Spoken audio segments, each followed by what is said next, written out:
Produktivitas kerja itu bukan cuma soal lembur atau target tinggi. Kalau sering sakit atau kelelahan, produktivitas justru menurun.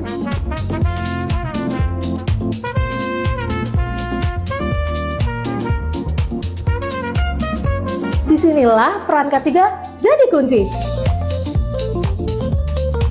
K3 membantu pekerja untuk terhindar dari kecelakaan kerja, bekerja lebih fokus dan efisien, dan juga menjaga kesehatan fisik dan mental loh.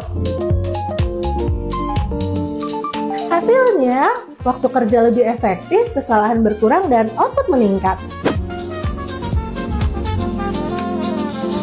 K3 bukan pilihan, tapi kebutuhan. Produktivitas kerja dimulai dari keselamatan. Yuk sama-sama kita terapkan budaya K3 di lingkungan kerja.